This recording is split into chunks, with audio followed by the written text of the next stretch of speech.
Let's talk about ICT and education. ICT is a short for Information and Communication Technology, which brings a lot of perk in education. ICT and education makes learning exciting by making info more accessible, interactive, and engaging. Students can dive into online resources, collaborative with peers on projects.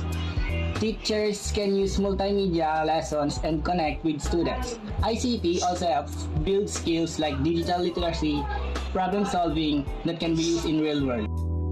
Welcome to our podcast. The show that we will talk about today is the advantage of ICT in education. We are Joshua, Alexa, and today we have a guest to share the experience of using ICT in their education. Make sure you listen all the way through to hear their experience using ICT in education. Today's episode is brought to you by Hamora Hands. Join us in shaping the future of education, where innovation meets opportunity and every student has the tools to thrive. Proudly sponsored by Hamora Hands, advancing education through technology and empowering the next generation of global leaders.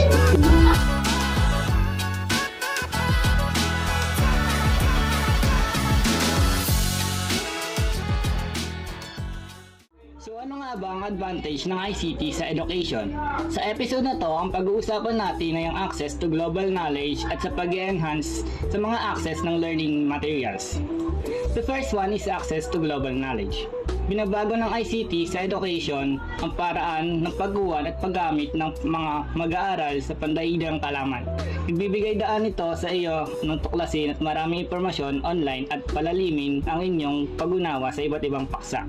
Ang mga tools sa ICT tulad ng mga pang-edukasyon na app, virtual simulation at mga pagkukunang multimedia ay nagbibigay daan sa mga guro na i-customize ang mga karanasan ng pag-aaral upang umangkop sa mga iba't ibang estilo ng pag-aaral. Ang mga tool na ito ay nagtataguyod ng pakikilahok at pag-unawa, ginagawang mas madaling maunawaan ng mga komplikadong konsepto at mas masaya para sa mga mag-aaral. Ang pagsasama ng ICT sa education ay nagbibigay daan sa demokratisasyon ng akses sa kaalaman.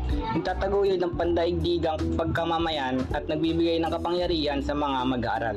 Ang paggamit ng ICT sa education ay sinasabing nagpapataas ng pakikipag-ugnayan at kasiyahan sa pag-aaral sa pamamagitan ng pagbibigay ng interactive tatanging mga karanasan sa pag-aaral. Ang mga interactive na elemento ng multimedia tulad ng mga video, simulation at mga larong pang-edukasyon ay nakukuha ng atensyon ng mga mag-aaral na pupukaw ang interes at ginagawang mas masaya at hindi malilimutan ang pag-aaral. Natuklasan ng pag-aaral ng Journal of Education Psychology na ang mga multimedia presentation ay nagresulta sa mga mag-aaral na napapanatili ng 50% na higit pang impormasyon kaysa sa tradisyonal na mga lektura. Ang panaliksik sa International Journal of Information and Education Technology ay nagpapakita na ang mga larong pang-edukasyon at simulasyon ay maaaring nagpapataas ng pakikipag-ugnayan at motibasyon ng mag-aaral na humahantong sa mas mataas na antas sa pag-aaral at pagkatuto. Sabi nga ni Jenny Arledge, technology can become the wings that will allow the education world to fly farther and faster than ever before. If we will allow it, this quote emphasizes the transformative potential of technology and education, highlighting its ability to propel learning to new heights when embraced effectively. The next one will be discussed by Alexa. Ang kasunod naman ay tungkol sa enhanced access to learning resources. Sa pamamagitan ng ICT sa edukasyon, kung paano nakikisangkot ang mga mag-aaral sa nilalaman ng edukasyon. Hindi katulad ng mga traditional na materyales sa pag-aaral na limitado sa mga aklat at mga lektura sa silid-aralan. Nilalawak ng ICT ang spectrum na nag-aalok ng sariwang mga mapagkukunan ng digital na materyales na ma-access anumang oras saan man. Bukod dito, pinapayagan ng ICT ang mga mag-aaral na maging responsable sa kanilang paglalakbay sa pag-aaral. Pinapayagan silang mag-explore ng mga paksa na kanilang interes, maglalalin sa mga larangang kakaibang nakakalin, at ituloy ang mga personal na landas sa pag-aaral na nakabatay sa kanilang mga natatanging pangangailangan at interes.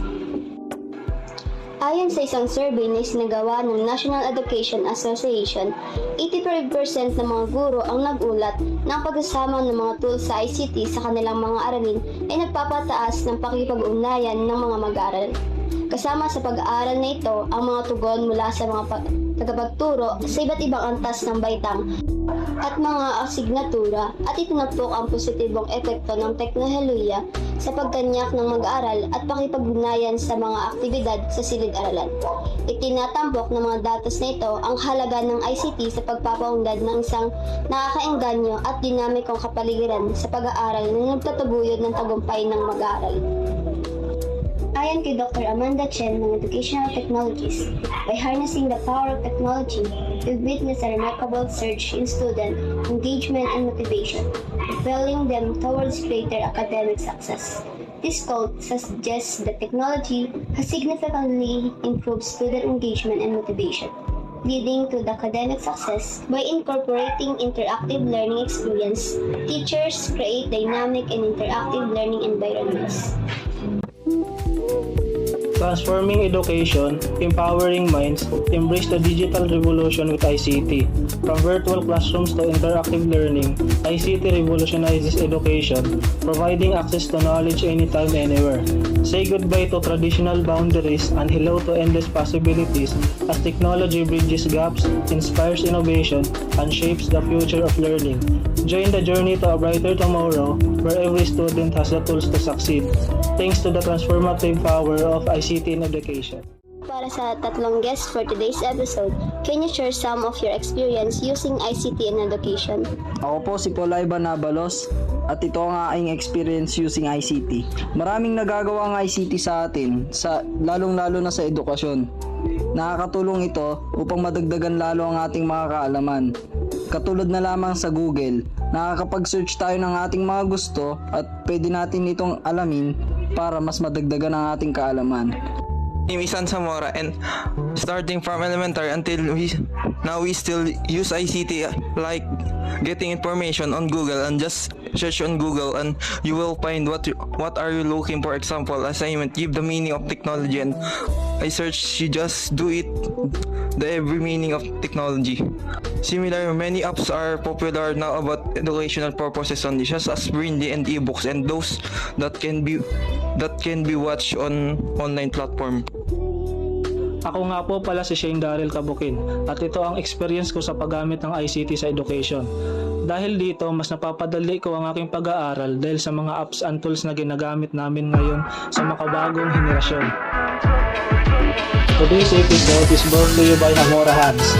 Join us in shaping the future of education, where innovation meets opportunity and every student has the tools to thrive.